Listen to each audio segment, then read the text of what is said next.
Seguimos, ¿cierto?, con nuestro estudio sistemático del libro de los Hechos. Así que le invito a abrir sus Biblias en el libro de los Hechos. Vamos en el capítulo 12 del libro de los Hechos. El último domingo, que no fue el anterior, el último domingo que estuvimos estudiando, ¿cierto?, acerca del libro de los Hechos, el pastor Marcelo nos guió a través de todo el capítulo 11 de este libro, capítulo 11 completito. Pero yo tengo un problema para avanzar capítulos enteros porque un problema de tiempo.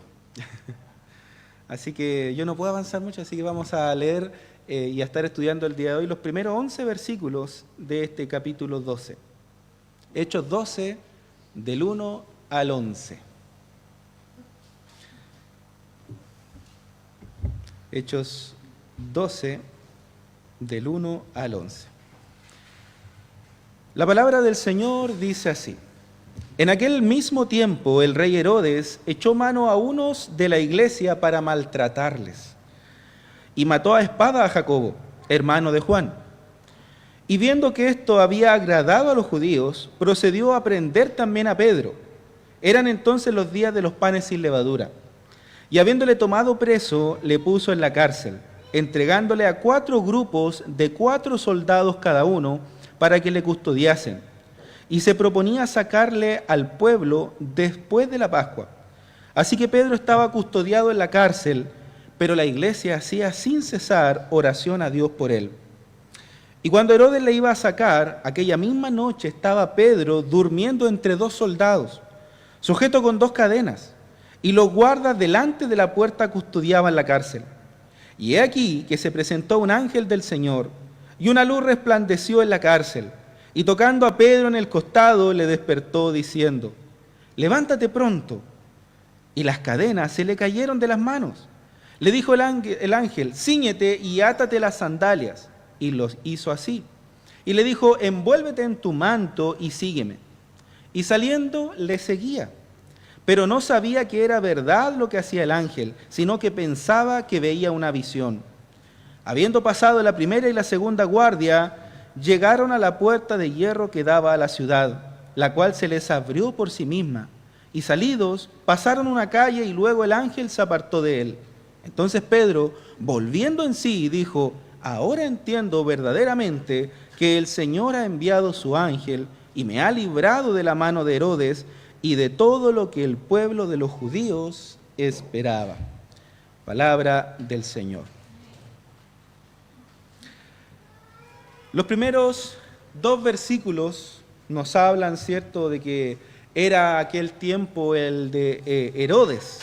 Hace 2000 años, Herodes estaba enojado con los cristianos. Tal era su enojo que llamó a algunos de la iglesia para tratarles con cariño, amablemente. Les invitaba a un banquete, ¿no?, ¿cierto? Los tomaba, los capturaba, ¿cierto?, para llevarlos detenidos, presos, para torturarlos y para matarlos. Ese era el fin que tenía Herodes para perseguir, ¿cierto?, a los cristianos. Así era el cristianismo de aquel entonces. Era ferviente, era un cristianismo creciente, a pesar de que era muy peligroso ser cristiano en aquel entonces. Pero era un cristianismo que se vivía. Era un cristianismo por el cual la gente estaba dispuesta a morir. No importan los peligros, no importa que los persiguieran. Ellos estaban dispuestos a seguir manteniendo su fe a pesar de las consecuencias que esto podría traerles. Era un cristianismo fervoroso, creciente, pero a la vez muy peligroso. Vivían un cristianismo en constante peligro vital. Para ellos, el cristianismo no era como lo es para nosotros hoy. Para ellos era un cristianismo que había que estar muy seguro de seguir. Nosotros aquí sentados cómodamente, a pesar de que a algunos no les gustan mucho las bancas, pero estamos cómodos. Los cristianos antiguamente tenían que sentarse en el suelo de las cárceles, o escondidos en agujeros, en cuevas, en casas. porque no podían tener cultos libremente como nosotros hoy. En ese entonces no se sentía esa libertad de juzgar si me gusta o no el mensaje, si el predicador demora poco o mucho. Pero hoy nos sentimos con la libertad de criticar cuánto queremos a nuestros hermanos y el cristianismo que ellos viven. Hoy en día nos sentimos con una libertad de mirar a nuestro alrededor y criticar y juzgar y mirar en menos. Hoy el cristianismo es totalmente diferente a cómo se vivía en aquel entonces. En ese entonces era tan difícil ser cristiano que quien no lo era sinceramente simplemente no estaba con la iglesia. Se separaba, se apartaba. Y los que estaban ahí eran los que estaban dispuestos a todo. Eran aquellos que no importa las aflicciones, no importa la persecución, seguían adelante. Antes era todo lo contrario, la iglesia estaba muy unida, corrían peligros, pero su fe estaba intacta. Su comunión con Dios y su comunión entre ellos era mucho más fuerte que los peligros que podían enfrentar. No habían prejuicios, nada de eso. Porque además que en aquel entonces, cuando leemos la Escritura, vemos que sucedían situaciones en que algunos mentían o hacían cosas que no correspondían, inmediatamente eran puestos en evidencia a través del Espíritu Santo. Antes de todo esto, la persecución de la iglesia estaba a cargo o era comandada por los líderes religiosos, antes de este episodio. Pero aquí hay un cambio. Antes los religiosos eran los que persiguieron a Jesús y los que perseguían a la iglesia, pero ahora, en este punto, se suma a esta persecución de la iglesia un hombre llamado Herodes. Precisamente este Herodes era Herodes Agripa I, que era nieto de Herodes el Grande y sobrino de Herodes Antipas, que fue cierto el que hizo decapitar a Juan. Ese fue Herodes Antipas. Este Herodes que se menciona aquí es sobrino de ese Herodes que hizo decapitar a Juan. En este punto, la política y el gobierno han decidido también perseguir a la iglesia. Ya no es solamente una persecución religiosa, sino que ahora también se convirtió en una persecución política. Antes eran los líderes religiosos, ahora son los líderes políticos, los que persiguen a los cristianos. Hermanos, esta es la vida cristiana que nos muestra la Escritura. Esta es la vida cristiana, este es el cristianismo que nos muestra la Escritura. Un cristianismo que el mundo ve con desprecio. Que no solamente los mismos líderes religiosos perseguían, sino también ahora los políticos perseguían y miraban con desprecio al cristianismo. El cristianismo bíblico es el cristianismo que es aborrecido y perseguido por el mundo. No es un cristianismo fácil, no es un cristianismo light. Basta leer con el versículo 2 de nuestra cita cuando dice, y Herodes, está hablando de Herodes, mató a espada a Jacobo. Ese era el cristianismo. El que si usted quería reconocer su fe públicamente, estaba expuesto a que, como en este caso a Jacob, el mismo líder político fuera y lo decapitara. Jacobo era hermano de Juan, que era cierto también uno de los 3 apóstoles más cercanos al Señor Jesús. Hermanos, la Biblia nos muestra un cristianismo que es enemigo del mundo. El cristianismo genuino, ese hijo de Dios, que realmente es un hijo de Dios, no es amigo del mundo. Aquel que se identifica con Cristo se vuelve enemigo del mundo, porque no es compatible con el mundo, y el mundo lo detesta. Y si tú te consideras un cristiano, el mundo te va a odiar. El mundo no te va a aceptar, el mundo no te va a querer.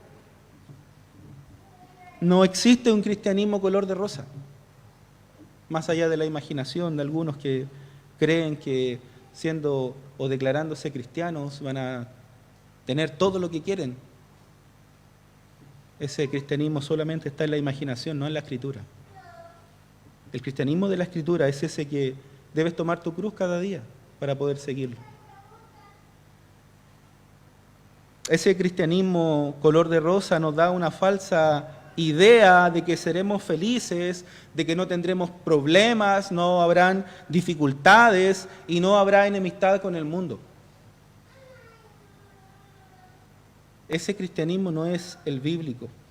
Hermanos, incluso los líderes religiosos o los líderes políticos, que en este caso, ¿cierto?, comienzan a perseguir a los cristianos, estos líderes políticos, a menos que amen a Dios, se van a vender al mejor postor. El político, a no ser que ame a Dios, se va a vender al mejor postor. Y va a ir en apoyo de la gente que se muestra, como se dijera, simpatizante con ellos. Y lo vemos en el versículo 3.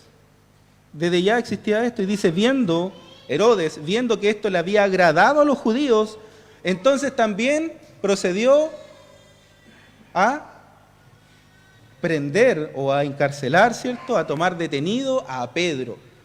Como vio que su acto de haber matado a espada a Jacobo había simpatizado a la gente, él dijo, este es el camino. Vamos ahora a tomar detenido a Pedro para seguir simpatizando con la gente, para seguir teniendo la validación de la gente. Y por lo tanto él actuó de acuerdo al apoyo que la gente le daba.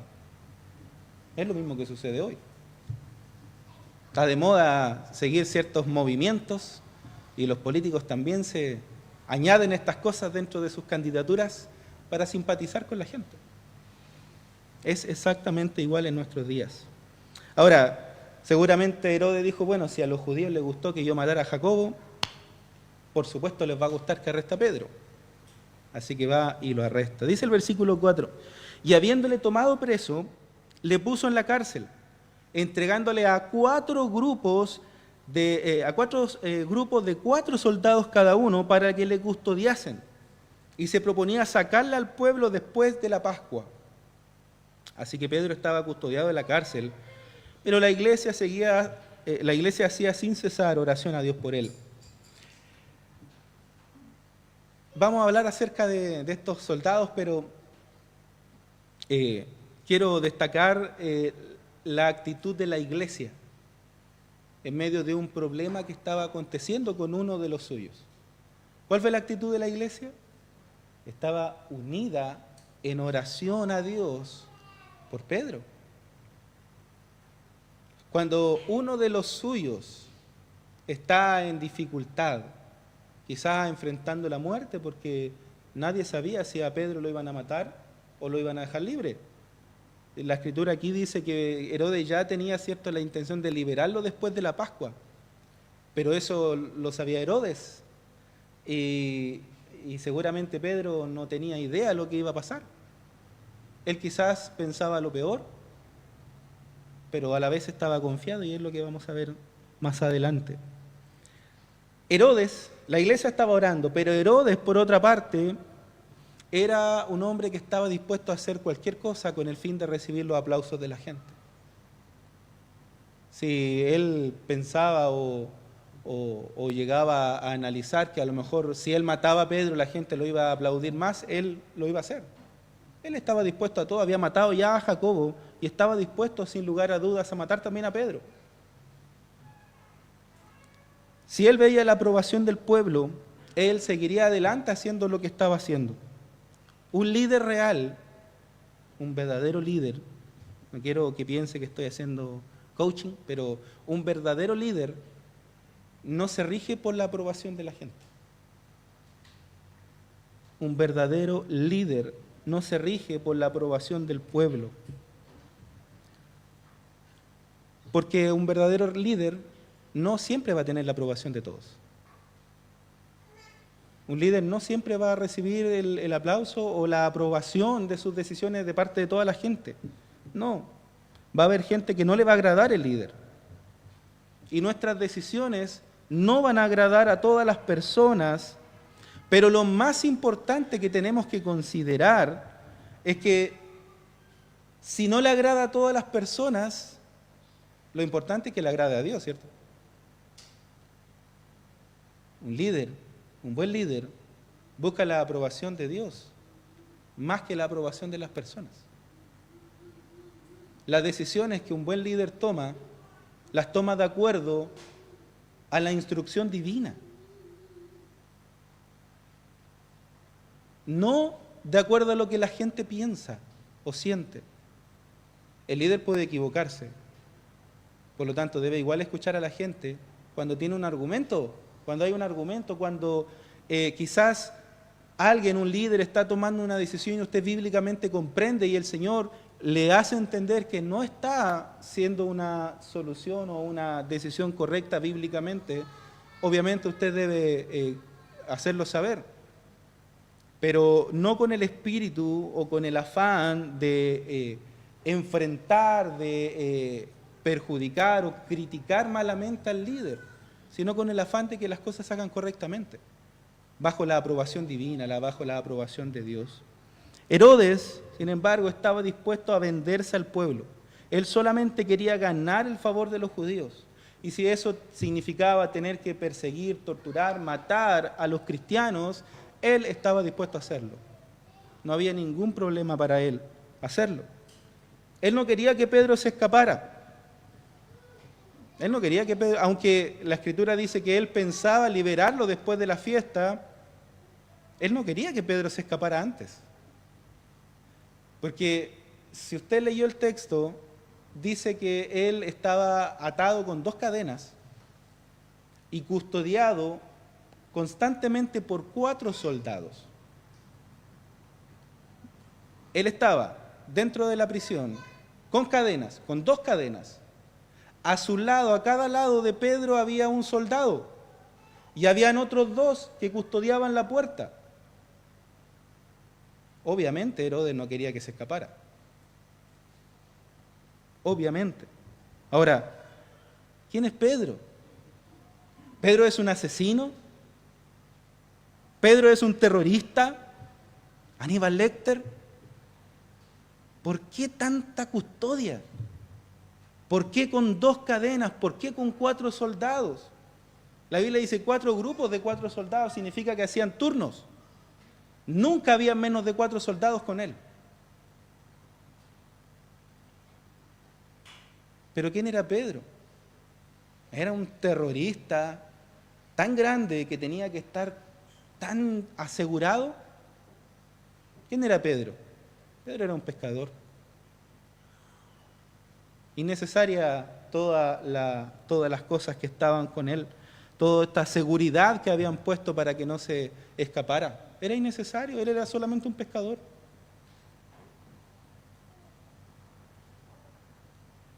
Pero estaba custodiado como si fuera un asesino, un terrorista. Pedro estaba en la cárcel solamente por predicar a Cristo. No por terrorismo, no por vandalismo, solamente por predicar a Cristo. Él no era un asesino, pero estaba en la cárcel como el peor de los homicidas. Y mientras tanto, la iglesia oraba por él. Ahora la pregunta, bajo esta premisa de que la iglesia estaba unida orando por Pedro en medio de la dificultad, la pregunta es: ¿cuántas veces te has unido con tus hermanos a orar por alguien que lo necesita? ¿Cuántas veces te has reunido con algunos hermanos de la iglesia a orar por otro hermano, a orar por tus pastores? ¿Cuántas veces? Yo sé que algunos se juntan a hablar de sus pastores, pero no a orar por sus pastores. No de acá, por supuesto, no se sienta... Pero no a orar por ellos, hermanos. La iglesia estaba unida, reunida, orando por Pedro. Dice el versículo 6, cuando Herodes le iba a sacar, aquella misma noche estaba Pedro durmiendo entre 2 soldados, sujeto con 2 cadenas. y los guardas delante de la puerta custodiaban la cárcel. Y he aquí que se presentó un ángel del Señor, y una luz resplandeció en la cárcel, y tocando a Pedro el costado, le despertó diciendo: levántate pronto. Y las cadenas se cayeron de las manos. Dice la Biblia que vino un ángel y le tocó el costado. La mejor traducción dice que le golpeó el costado. Pedro estaba durmiendo profundamente. Pedro estaba dormido tan profundamente que el ángel tuvo que golpearlo. Tuvo que pegarle para que despertara. Era un sueño muy profundo. ¿Se imaginan? En una cárcel, atado con 2 cadenas, 2 guardias a los lados, otros 2 en la puerta, sin saber qué iba a hacer de usted, o de Pedro en este caso, ¿cierto? Sin saber qué iba a hacer de él. Pero él estaba durmiendo, relajado, plácidamente durmiendo, como si nada de lo que estaba pasando estuviera pasando realmente. ¿Recuerdan ustedes a alguien que hacía lo mismo en medio de una tempestad, en medio de una tormenta? Jesús, ¿cierto? Jesús también en medio de la tormenta, cuando todos estaban desesperados, que no sabían qué iba a pasar, si iban a vivir o no, Jesús estaba durmiendo. Pedro estaba durmiendo a pesar de estar en la cárcel, a pesar de lo incómodo que puede ser estar amarrado con cadenas y sin saber si lo iban a matar o dejar libre. Había algo en Pedro que lo tenía tranquilo. Había algo en Pedro que lo mantenía en estado de descanso. Él estaba en paz, él estaba tranquilo. Ni las cadenas, ni los soldados, ni la incertidumbre de lo que iba a pasar con él pudo evitar que él estuviera tranquilo, en paz. A tal punto que se puso a dormir. Y ese algo era su Señor. Era la certeza de su destino, hermanos. Era la seguridad de que no importa lo que pasara, su Señor iba a estar con él. Esa era su seguridad, y por eso él, en lugar de estar angustiado, en lugar de estar preocupado, en lugar de estar ansioso, tratando de escaparse o tratando de negociar su salida, él estaba en paz. Él estaba tranquilo. Hermano, cuando tú enfrentas un problema, o cuando tú enfrentas la muerte, o algún familiar o ser amado enfrenta la muerte, basta con que solamente tú pongas tu mirada en la eternidad y experimentarás la paz que esto trae a tu vida. Porque cuando tú miras la eternidad, entonces hay descanso en tu corazón, porque tú sabes dónde vas.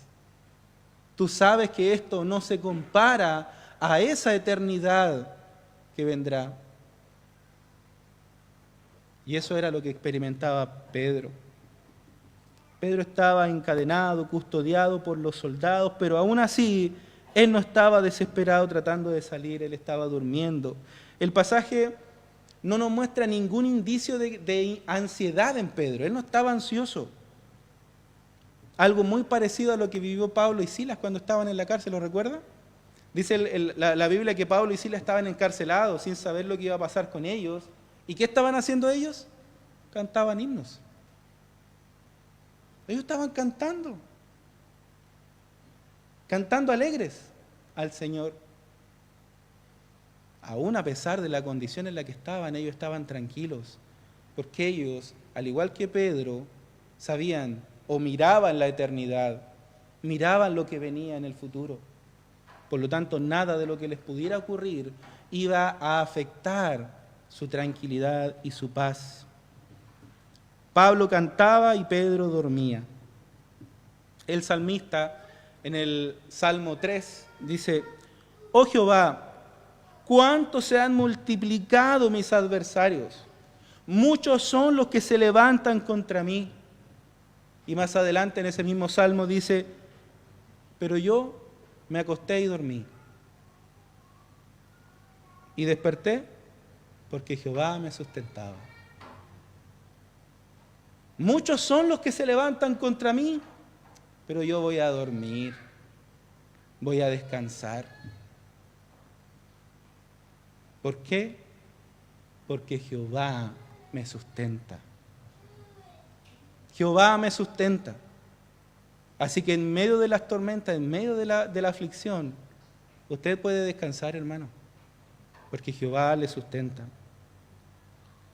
Volviendo a Hechos, versículo 8, dice, le dijo el ángel, cíñete y átate las sandalias. Y lo hizo así.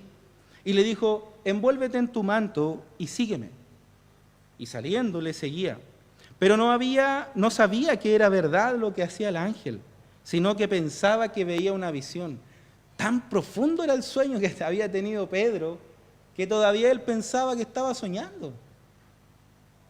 Él no sabía que estaba pasando eso, realmente él pensaba que seguía soñando.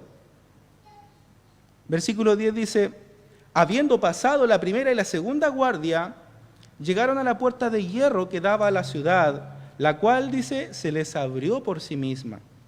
Y salidos, pasaron la calle y luego el ángel se apartó de él. Mire, entonces Pedro, volviendo en sí, ahora entiendo verdaderamente que el Señor ha enviado su ángel y me ha librado de la mano de Herodes y de todo lo que el pueblo de los judíos esperaba. Hermanos, Pedro pensaba que esto era un sueño, pero recién aquí, cuando él ya había salido de la cárcel, recién ahí despierta y se da cuenta que realmente estaba pasando todo esto. Porque dice, volviendo en sí, el versículo 11, ahora recién Pedro entiende que todo lo que había pasado desde que el ángel lo despierta con un golpe, hasta este momento había sido verdad y había sido real. Que Dios había enviado un ángel para sacarlo de la cárcel. Hermanos, no hay cadena tan fuerte, no hay soldados suficientes para impedir que Dios cumpla sus propósitos. Y había un propósito para Pedro en ese momento. Por eso el Señor lo saca de la cárcel, lo libra de ese lugar. Ahora, hay algo interesante que quiero mencionar también. Lucas se da el tiempo de escribir tal cual las palabras que el ángel le dice a Pedro. Tal cual. Le dice, cíñete y átate las sandalias, envuélvete en tu manto y sígueme. Le está dando instrucciones para vestirse, como si Pedro no supiera vestirse. Le dice, no, cíñete, átate las sandalias, envuélvete en tu manto. Simplemente podría haberle dicho el ángel, o podría haber escrito, mejor dicho, haber escrito Lucas, que el ángel llegó y lo liberó y lo sacó de la cárcel. Pero Lucas da estos detalles, lo que le dice el ángel. Pero ¿por qué escribe el ángel o por qué Lucas escribe tal cual el ángel le habla a Pedro? Las palabras ceñirse y calzarse en medio de la fiesta de la Pascua tienen un significado bastante llamativo y que están totalmente asociadas a la fiesta de la Pascua. Eso de calzarse y ceñirse. Tenía que recordar, ¿cierto?, a cualquiera que leyera esta carta, este Evangelio de Lucas, esta carta de los Hechos, tenía que recordarle a todos los lectores que el Señor siempre ha actuado con mano poderosa con su pueblo. Cuando se instituyó la fiesta de la Pascua, el Señor les dice a los israelitas, ceñidos vuestros lomos, vuestro calzado en vuestros pies y vuestro bordón en vuestras manos. Muy similar a lo que el ángel le dice a Pedro. Esta expresión era claramente una identificación a la fiesta de la Pascua.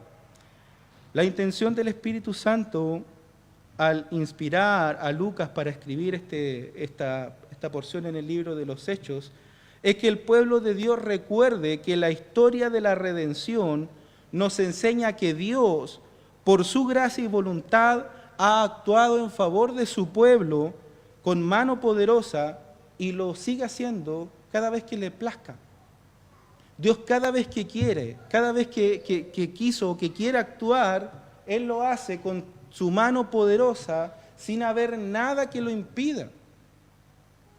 Dios es todopoderoso, es preeminente. No hay nada ni nadie que pueda impedir que Él cumpla sus propósitos en favor de su iglesia.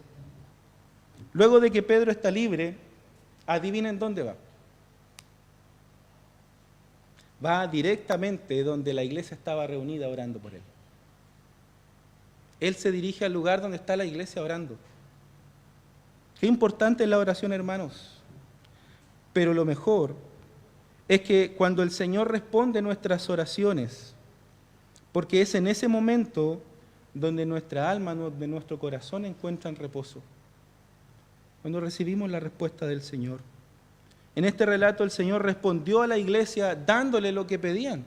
No siempre la respuesta es así del Señor, pero siempre la respuesta será lo mejor para nosotros.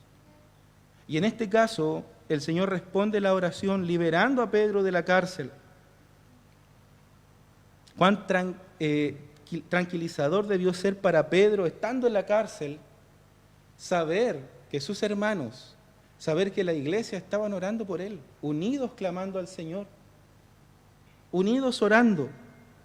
Y ahora, estando libre, obviamente el primer lugar al que él desea ir es a ese lugar donde los hermanos están unidos orando por él. Y ese lugar es en casa de María, la madre de Marcos. Pero dejaremos esto hasta aquí para no extenderme, y después me tiran la oreja. En la casa de María, ¿cierto? Y si quieres saber lo que pasa con María y lo que pasa con Rode, y lo que pasa cuando Herodes se entera que Pedro se fue de la cárcel, no se pierda el próximo domingo el mensaje de nuestro pastor Marcelo, que nos hablará acerca de todo esto. Les invito a ponerse en pie, vamos a orar.